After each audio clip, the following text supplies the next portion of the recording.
दोस्तों एक बार फिर से हाजिर हैं हम देश विदेश से जुड़ी ताजा तरीन खबरों को लेकर। तैयार हो जाइए एक बार फिर से आज की बड़ी और महत्वपूर्ण खबरों को जानने के लिए। इसी के साथ आज की बड़ी खबरों में आप देखेंगे पूरे देश में लागू हुए हलवाई की दुकान पर नए नियम, नहीं मानने पर लगेगा 2 लाख का जुर्माना। जान लीजिए ये बड़ी खबर। इसी के साथ आगे देखेंगे कोरोना वायरस महामारी के 4 नए लक्षण आए सामने, हो जाएं सतर्क वरना। आगे जानिए इस पूरी खबर को। इसी के साथ साथ दोस्तों आगे देखेंगे 15 अक्टूबर से खुलेंगे स्कूल, लागू होगा ये सख्त नियम। जान लीजिए ये काम की खबर। और साथ ही आगे देखेंगे दिल की पंपिंग कमजोर कर रहा कोरोना वायरस, चिकित्सकों की सलाह पर करें अमल। जान लीजिए वरना होगा नुकसान। इसी के साथ अगली बड़ी खबर, हाथरस मामले पर सीएम योगी का वचन, दोषियों को ऐसी सजा मिलेगी जो। आगे जानेंगे इस पूरी खबर को। दोस्तों आगे आपके लिए एक बहुत बड़ी खबर निकल कर आई है, इस खबर को आगे पूरा जरूर जानिएगा। सरकार ने किया ये बड़ा काम, अब महंगे होंगे मोबाइल फोन। आगे जानेंगे इसकी पूरी जानकारी। दोस्तों ये सभी खबरें जानना बेहद जरूरी हैं। खबरों को विस्तार से जानने के लिए बने रहिए हमारे साथ। दोस्तों बात करें देश भर में कोरोना मरीजों की, तो देश में 1 लाख के करीब कोरोना संक्रमितों की मौत। 24 घंटे में आए 81,000 नए मामले, 78,000 ठीक भी हुए। खबरों के सिलसिले की शुरुआत करें उससे पहले दोस्तों इस वीडियो पर एक लाइक जरूर करिएगा। आपका एक लाइक करना ही हमारी मेहनत का फल है। शुरुआत करते हैं पहली बड़ी खबर से। कोरोना वायरस महामारी के 4 नए लक्षण आए सामने, हो जाएं सतर्क वरना। दोस्तों आपको बता दें कोरोना वायरस महामारी के मामले देश सहित पूरी दुनिया में तेजी से लगातार बढ़ते जा रहे हैं।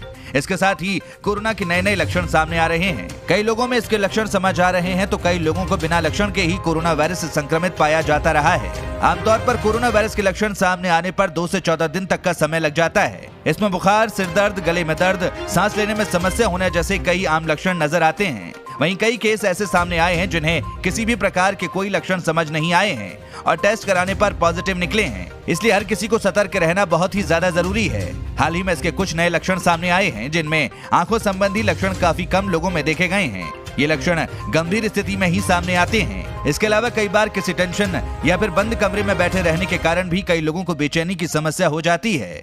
ये भी एक नया लक्षण है। इसके अलावा कोरोना वायरस से संक्रमित व्यक्ति के स्किन में बदलाव होना भी एक लक्षण कोरोना वायरस होने की बात कही गई है। ये लक्षण सबसे अधिक युवाओं में देखे जा रहे हैं। साथ ही अगली बड़ी खबर में हाथरस मामले पर सीएम योगी का वचन, दोषियों को ऐसी सजा मिलेगी जो। दोस्तों हाथरस मामले को लेकर एक तरफ देश के लोगों में गुस्सा है तो वहीं दूसरी तरफ इसे लेकर राजनीति शुरू हो गई है। इन सब के बीच उत्तर प्रदेश में महिलाओं की सुरक्षा को लेकर मुख्यमंत्री योगी आदित्यनाथ का बयान सामने आया है। सीएम ने ट्वीट कर कहा कि हम प्रत्येक माताओं बहनों की सुरक्षा और विकास के लिए संकल्पबद्ध हैं। दोषियों को ऐसी सजा मिलेगी जो भविष्य के लिए उदाहरण बन जाएगी। सीएम योगी ने ट्वीट कर कहा कि उत्तर प्रदेश में माताओं बहनों के सम्मान, स्वाभिमान को क्षति पहुंचाने का विचार मात्र रखने वालों का समूल नाश सुनिश्चित है। इन्हें ऐसा दंड मिलेगा जो भविष्य में उदाहरण प्रस्तुत करेगा। साथ ही अगली खबर में विशेषज्ञों की 2 टूक, 2021 में पतझड़ से पहले कोरोना से बचाव का टीका आने की संभावना नहीं। दुनिया भर में कोरोना संक्रमण की काट के लिए वैक्सीन विकसित करने का काम चल रहा है। इस बीच वैक्सीन विकसित करने का काम कर रहे विशेषज्ञों का कहना है कि आम लोगों के लिए कोरोना के खिलाफ प्रभावी टीका साल 2021 में पतझड़ के मौसम से पहले नहीं मिलेगा। विशेषज्ञों ने यह आकलन एक सर्वे के आधार पर किया है। ये सर्वेक्षण कनाडा में मैकगिल यूनिवर्सिटी के शोधकर्ताओं ने वैक्सीन को लेकर काम कर रहे 28 विशेषज्ञों को लेकर किया था। साथ ही अगली खबर में दिल की पंपिंग कमजोर कर रहा कोरोना वायरस, चिकित्सकों की सलाह पर करें अमल। कोरोना वायरस से बचना है, खासतौर पर दिल के मरीजों को अपनी सेहत का ध्यान रखना होगा। कोरोना संक्रमण से अब तक 141 लोगों की मौत हो चुकी है। संक्रमण से फेफड़ों पर असर होने के बाद दिल की धमनियों पर इसका असर पड़ने लगा है। हालात ये हो गए हैं कि शरीर के दूसरे ऑर्गन खराब होने की वजह से लोगों की मौत हुई। इसलिए संक्रमित हुए लोगों को घर आने के बाद अपना परीक्षण कराना जरूरी है। डॉक्टर भी इस बात को लेकर गंभीर हैं। कोविड अस्पतालों से डिस्चार्ज होने के बाद मरीजों को स्वास्थ्य के प्रति जागरूक किया जा रहा है। दोस्तों इस वीडियो को देखते रहिए क्योंकि आगे आप देखेंगे पूरे देश में लागू हुए हलवाई की दुकान पर नए नियम, नहीं मानने पर लगेगा 2 लाख का जुर्माना। साथ ही अब जानिए 15 अक्टूबर से खुलेंगे स्कूल, लागू होगा ये सख्त नियम। जानिए पूरी खबर को। दोस्तों केंद्रीय गृह मंत्रालय ने 5वें चरण में अनलॉक 5 की प्रक्रिया को लेकर गाइडलाइन जारी कर दी है। इसके बाद यूपी, एमपी, बिहार, राजस्थान सहित विभिन्न राज्यों में स्कूल खोलने की तैयारी की जा चुकी है। इसे लेकर सरकार ने सख्त गाइडलाइन बनाई है। इस गाइडलाइन के तहत कहा गया है कि स्कूलों की तरफ से स्टूडेंट्स पर कक्षाओं में आने के लिए कोई दबाव नहीं डाला जाएगा। यहाँ तक कि स्कूल जाने के लिए छात्रों का अभिभावकों की लिखित अनुमति को सबसे जरूरी माना गया है। इसके अलावा स्कूल ऑनलाइन कक्षाएं पहले की तरह जारी रखेंगे। यही नहीं, केंद्र सरकार ने यह भी कहा है कि 15 अक्टूबर से स्कूल खोलने हैं या नहीं खोलने हैं, इसका फैसला भी राज्य सरकार अपने प्रदेश की यथास्थिति और तैयारियों के अनुसार लेंगे। वो अपने राज्य में कोरोना वायरस के संक्रमण के मामलों के आकलन के बाद ही ये फैसला लेंगे। उन पर किसी तरह का दबाव नहीं है। साथ ही अगली बड़ी खबर, पूरे देश में लागू हुए हलवाई की दुकान पर नए नियम, नहीं मानने पर लगेगा 2 लाख का जुर्माना। दोस्तों, 1 अक्टूबर से food safety standard authority of India ने पूरे देश में मिठाई को लेकर नया नियम लागू कर दिया है। पहले ये नियम जून में लागू होना था, मगर कोरोना संक्रमण के चलते इसे अब लागू किया गया है। हालांकि कई जगहों पर पहले दिन हलवाई की दुकान पर मिठाई की ट्रे पर एक्सपायरी डेट नहीं लिखी थी, लेकिन फूड रेगुलेटर FSSAI ने कोई बड़ी कार्रवाई नहीं की। आपको बता दें कि नए नियम के अनुसार पुरानी मिठाई बेचने वाले हलवाई पर अधिकतम 2 लाख रुपए के जुर्माने का प्रावधान है। साथ ही अगली खबर में, बेटी बचाओ बेटी पढ़ाओ योजना के नाम पर बेटियों को बांटे जा रहे हैं 2 लाख रुपए। जानिए खबर की सच्चाई। सोशल मीडिया पर बेटी बचाओ बेटी पढ़ाओ योजना के बारे में एक फर्जी खबर वायरल हो रही है। इस खबर में दावा किया जा रहा है कि बेटी बचाओ बेटी पढ़ाओ योजना के नाम पर बेटियों को 2-2 लाख रुपए दिए जाएंगे, लेकिन सरकार ऐसा कुछ नहीं कर रही है। आप इस झूठी खबर में नहीं फंसे, इसलिए हम आपको बता रहे हैं सच।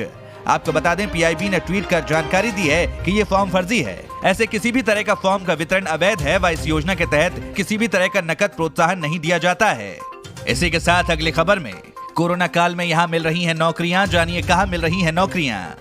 दोस्तों, कोविड-19 महामारी की वजह से कई लोगों को नौकरी से हाथ धोना पड़ा है, लेकिन अब ऐसा लग रहा है जैसे चीजें बदल रही हैं और लोगों को नौकरियां मिल रही हैं। आइए आपको बताते हैं कि अब कहां बन रहे हैं लोगों के लिए नौकरी के मौके। बता दें कि लोन मॉरेटोरियम खत्म होने वाला है। वहीं लोन की औसत वापसी भी कोरोना से पहले के स्तर से काफी नीचे है। इसी को देखते हुए बैंक और गैर बैंकिंग वित्तीय कंपनियों ने कलेक्शन एजेंट की भर्ती बढ़ा रहे हैं। ईटी की रिपोर्ट के मुताबिक बजाज फाइनेंस, एक्सिस बैंक, बंधन बैंक और उज्जीवन स्मॉल फाइनेंस बैंक सभी कलेक्शन प्रोफाइल में कम से कम 15% ज्यादा कर्मचारियों की भर्ती कर रहे हैं। साथ ही अगली खबर में, कोरोना से मौत की सबसे तेज रफ्तार अब भारत में। रोज औसतन 1100 लोग तोड़ रहे दम। दोस्तों, भारत में कोरोना वायरस के संक्रमित मरीजों की संख्या हर दिन बढ़ रही है। पिछले 24 घंटे की बात करें तो देश में कोरोना के 81,484 नए केस सामने आए हैं, जबकि इस दौरान 1095 लोगों की मौत हुई है। पिछले 24 घंटों में आए नए केस के बाद देश में कुल मरीजों की संख्या 63,94,069 हो गई है। देश में अब तक मरने वालों की संख्या 99,773 हो गई है। कोरोना के ये आंकड़े इसलिए भी डराते हैं क्योंकि भारत में अब कोरोना संक्रमण से होने वाली मौत सबसे ज्यादा हो रही है। हर दिन भारत में औसतन 1100 लोगों की जान जा रही है। भारत में ये ग्राफ जितनी तेजी से बढ़ रहा है, वहीं अमेरिका और ब्राजील जैसे देशों में आंकड़े गिरते देखे जा रहे हैं। यहाँ पर औसतन 800 मरीजों की मौत रिकॉर्ड की जा रही है। साथ ही अगली खबर में, one nation one ration card scheme को लेकर बड़ा ऐलान। अब यहाँ मिलेगा करोड़ों लोगों को फायदा। दोस्तों, one nation one ration card योजना बिल्कुल मोबाइल नंबर पोर्टेबिलिटी की तरह है। जैसे एक राज्य से दूसरे राज्य जाने पर आपको सिर्फ नेटवर्क बदलने की जरूरत होती है, लेकिन नंबर वही रहता है। ऐसे ही अब आपका राशन कार्ड भी नहीं बदलेगा। आसान भाषा में समझें तो एक राज्य से दूसरे राज्य में जाने पर आप अपने राशन कार्ड का इस्तेमाल कर सकते हैं। दूसरे राज्य में भी सरकारी राशन खरीद सकेंगे। इसके लिए किसी नए राशन कार्ड की जरूरत नहीं होगी। आपका पुराना राशन कार्ड ही इसके लिए पूरी तरह मान्य होगा। आपको बता दें, 2 राज्यों तमिलनाडु तथा अरुणाचल प्रदेश को एक राष्ट्र एक राशन कार्ड योजना के तहत 26 राज्यों केंद्र शासित प्रदेशों के मौजूदा राष्ट्रीय पोर्टेबिलिटी समूह के साथ जोड़ा गया। साथ ही अगली खबर में, क्या सामान्य जुकाम कोविड-19 से सुरक्षा देने में हो सकता है मददगार। कोविड-19 की वैक्सीन और दवा को दुनिया भर के लोगों को बेसब्री से इंतजार है। ये बीमारी रुक नहीं रही है और भारत में भी इसके मरीजों की संख्या हजारों में बढ़ रही है। इस बीमारी और कोरोना वायरस से निपटने के लिए कई तरह के शोध चल रहे हैं। आपको बता दें, ऐसा ही एक शोध सर्दी और जुकाम पर भी हुआ है। मौसमी जुकाम का इन्फेक्शन बात करने में भले ही हल्का फुल्का मामला लगता है। हाल में हुए शोध ने सुझाव दिया है कि हमें अब तक हुए सर्दी जुकाम की वजह से कोविड-19 से सुरक्षा मिल सकती है। साथ ही अगली खबर में, आने वाले दिनों में अब तक का सबसे महंगा अंडा खाने के लिए रहे तैयार। जानिए क्यों। अक्टूबर से सर्दियों की आमद तय मान ली जाती है। इसके साथ ही बाजारों में जगह जगह अंडा भी दिखाई देने लगता है। गर्मी के मुकाबले घरों में भी अंडे की खपत बढ़ जाती है। डॉक्टर भी अंडे को खासा फायदेमंद और ज्यादा प्रोटीन देने वाली खुराक मानते हैं, लेकिन इस सीजन में अंडा भी रिकॉर्ड बना सकता है। अक्टूबर में ही 7 रुपए से शुरू हुई अंडे की रिटेल बिक्री 8 रुपए प्रति अंडे तक जा सकती है। साथ ही अंडे के कारोबारियों का दावा है कि फरवरी 2021 तक अंडे के दाम और बढ़ सकते हैं, लेकिन कम नहीं होंगे। आपको बता दें, इस साल फरवरी मार्च से मुर्गियों पर भी कोरोना की आफत गिरनी शुरू हो गई थी। हालांकि किसी भी एक्सपर्ट ने ये नहीं बताया था कि मुर्गियों को भी कोरोना हो सकता है या फिर मुर्गियां और अंडे खाने से कोरोना हो सकता है। बावजूद इसके सोशल मीडिया पर मैसेजों की ऐसी बाढ़ आई कि पोल्ट्री कारोबार तबाह हो गया। लोगों ने मुर्गे और अंडे खाने से मुंह फेर लिया। साथ ही अगली खबर में सरकार ने किया ये बड़ा काम, अब महंगे होंगे मोबाइल फोन। दोस्तों, सरकार ने डिस्प्ले के आयात पर 10% शुल्क लगा दिया है। इससे मोबाइल फोन के दाम 3% तक बढ़ सकते हैं। Indian cellular and electronics association ने शुक्रवार को ये बात कही। डिस्प्ले असेंबली और टच पैनल पर यह शुल्क 1 अक्टूबर से लगाए जाने का प्रस्ताव था। वर्ष 2016 में घोषित चरणबद्ध विनिर्माण कार्यक्रम के तहत उद्योग के साथ सहमति में इसे लगाने का प्रस्ताव किया गया था। साथ ही अब देखिए, रेल यात्रियों के लिए खुशखबरी। फेस्टिव सीजन में रेलवे चलाएगा 200 और ट्रेनें, इस तरह होगी बुकिंग। दोस्तों, भारतीय रेलवे त्योहारी सीजन में 15 अक्टूबर से 30 नवंबर के बीच 200 विशेष ट्रेनें चलाने की योजना बना रही है, ताकि त्योहारों पर यात्रा करने वाले यात्रियों को असुविधा न हो। ये बात रेलवे बोर्ड के अध्यक्ष और सीईओ वीके यादव ने गुरुवार को कही। यादव ने बताया कि त्योहारी सीजन में रेलवे 200 से ज्यादा फेस्टिवल स्पेशल ट्रेनें चलाएगा। वहीं जरूरत महसूस होने या ज्यादा डिमांड होने पर स्पेशल ट्रेनों की संख्या भी बढ़ाई जा सकती है। दोस्तों, अगर आप भी रोजाना ऐसी खबरें अपने मोबाइल पर पाना चाहते हैं तो बिना भूले नीचे दिए गए लाल रंग वाले सब्सक्राइब बटन को जरूर दबाएं, साथ ही बेल आइकन को ऑन कर लें।